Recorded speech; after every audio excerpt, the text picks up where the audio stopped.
Well, for analysis on all the developments, we're joined now from Doha by Al Jazeera's senior political analyst, Marwan Bishara. Marwan, good to see you. So I guess the obvious question is, what do you make of President Putin's statement just a few hours ago?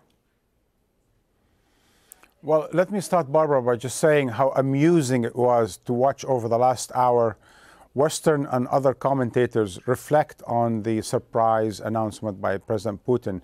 It seems it caught everyone by surprise, and everyone is basically stuttering their way into analyzing what exactly the meaning of the Russian president's announcement, because it is surprising in so many ways. I'm not sure it is surprising to at least one person, which is President Obama. Anyway, having said that, I think there are three levels to this conversation. One is the timing, two is the politics, and three is the meaning and the future of that sort of announcement.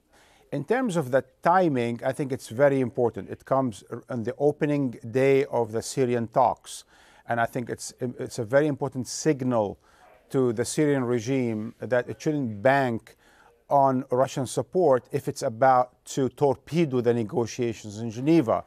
That Russia is a partner in as much as it will hold Syria intact, not basically to support the Syrian regime against the unity and the future safety of the country.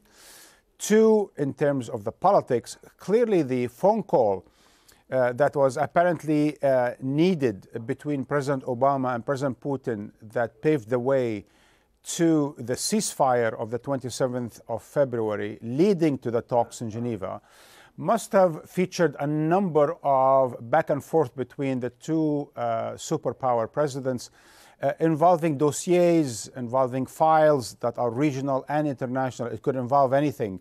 Russia's future role in Syria and the Middle East. It could have also involved the Ukraine.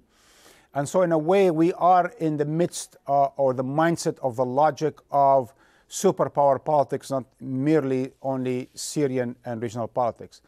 And in as far as the meaning of this thing, look, I think once the Russians start backing out and start withdrawing or redeploying their forces, I think that will have a major repercussions on the ground in Syria. I think the regime in Syria and its backers in the region is going to have to understand that the Russian support is not unconditional and is not meant to crown Assad a king on Syria against the will of his people, and that Syria will need to come to some sort of a deal in accordance to UN Security Council Resolution 2554 that basically says Syria needs to get serious about a transitional period, about elections, about a new constitution, hopefully without President Assad.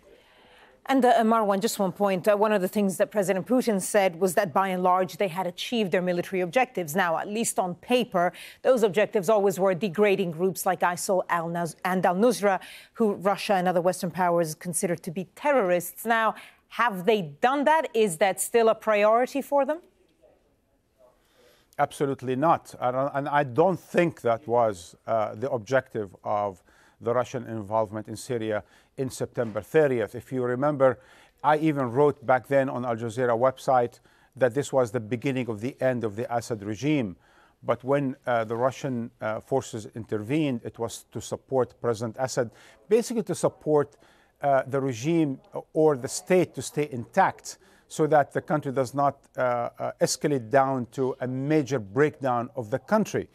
What Putin wanted to do is support Assad, and that's why most of the bombing by the Russian Air Force was aimed against the Syrian opposition and not necessarily ISIL.